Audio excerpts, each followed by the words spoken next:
ఇప్పుడే country delight యాప్ని download చేసుకోండి. Download the country delight app now. ఆయనకి కక్ష తీరలేదు, అందుకనే జరగరానిది కూడా చేశాడు. ఎవ్వరు ఊహించలేనిది నిప్పు మీద చెయ్యవేశాడు. చంద్రబాబు నాయుడు గారి తాలూకా నాయకత్వాన్ని ప్రశ్నించే విధంగా అక్రమ కేసు పెట్టి 56 రోజులు జైల్లో పెట్టించాడు. అది ఆయన చేసినటువంటి అతి పెద్ద తప్పు. చంద్రబాబు నాయుడు గారిని రాజకీయంగా నువ్వు అరెస్ట్ చేశావు, ఏదో తెలుగుదేశం పార్టీ వాళ్ళే కదులుతారనుకొని నువ్వు అరెస్ట్ చేశావు. కానీ చంద్రన్న మీద చెయ్యవేసిన తర్వాత 70 దేశాలలో లక్షల మంది కార్యకర్తలు, తెలుగు జాతి అంతా కూడా కదలవచ్చి ఆయన తెలుగుదేశంకే నాయకుడు కాదు, తెలుగు జాతికి నాయకుడని దేశానికి ప్రపంచానికే నిరూపించింది మన తెలుగు జాతి అనేది కూడా ఈ సభాముఖంగా తెలియజేసుకుంటున్నాను. ఆ దెబ్బతో మట్టి కరిచి మీ అందరి తాలూకా సహకారం, మీ అందరి పోరాటంతో 2024 ఎన్నికల్లో ఊహకు అందని విధంగా 94% స్ట్రైక్ రేటుతో ఒకే ఒక్క ప్రభుత్వం ఈ దేశంలో గెలిచింది. అది మన కూటమి ప్రభుత్వం. దానికి కార్యకర్తలకి, పైనున్నటువంటి నాయకులకి, అందరికీ కూడా ఎన్నో కేసులు పెట్టుకొని, కుటుంబాలను పోగొట్టుకొని, ఎన్నో త్యాగాలు చేసినటువంటి ప్రతి ఒక్కరికి కూడా ఈ మహానాడు వేదిక ద్వారా అందరికీ పాదాభివందనం తెలుగుదేశం పార్టీ కుటుంబ సభ్యులందరికీ కూడా తెలియజేసుకుంటున్నాం. అయితే మనం అనుకున్నటువంటి లక్ష్యం సాధించాం, ప్రభుత్వం ఏర్పాటు చేశాం. కానీ ఇంతటితో ఆగిపోయే ప్రయాణం కాదు తెలుగుదేశం పార్టీది. 43 సంవత్సరాల చరిత్ర అంటున్నాం, అంతటితో సాటిస్ఫై అవ్వలేదు. 40 సంవత్సరాల మరొక చరిత్రకి మనం నాంది పలకాలి. అది మన యువ నాయకుడు నారా లోకేష్ అన్న గారి తాలూకా ఆలోచన. ఆయన ఆధ్వర్యంలో 6 శాసనాలు ఈ మహానాడు ద్వారా మనకు పరిచయం చేశారు. యువశక్తికి మళ్ళీ పిలుపునిస్తున్నా. ఆ రోజు యువశక్తి అంతా భయంతో జగన్ పరిపాలనలో ఉంటే ఆ రోజు ఎవరు కూడా మాట్లాడడానికి ఎవరు కూడా ముందుకు రాని సమయంలో ఒక యువకుడు బాధ్యత తీసుకున్నాడు.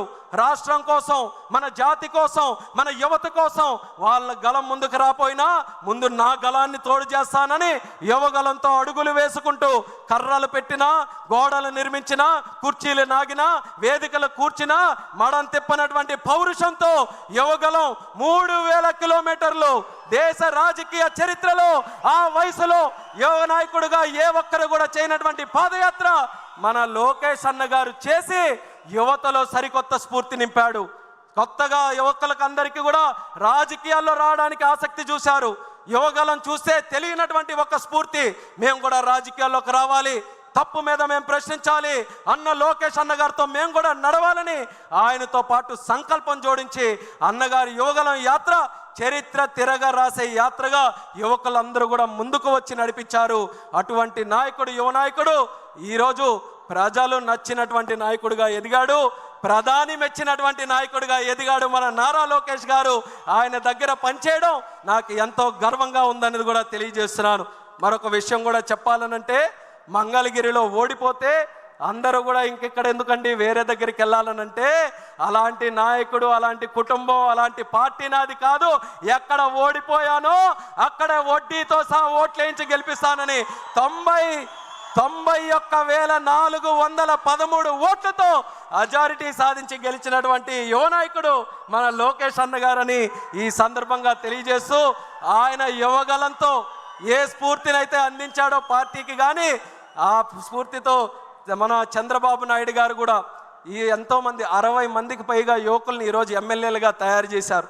ఎంతో కాలం నుంచి చూస్తున్న యువకులు ఎప్పుడు వస్తారని లోకేష్ అన్న గారి తాలూకు అడుగులతో పార్టీలో కూడా ఈరోజు యువత పెద్ద ఎత్తున, దేశంలో పార్లమెంటులో తెలుగుదేశం పార్టీ 16 మంది ఎంపీలు, అన్నిటికంటే చిన్న వయసులో ఉన్నటువంటి party, youngest party in parliament మన తెలుగుదేశం పార్టీ అని కూడా తెలియజేస్తున్నాను.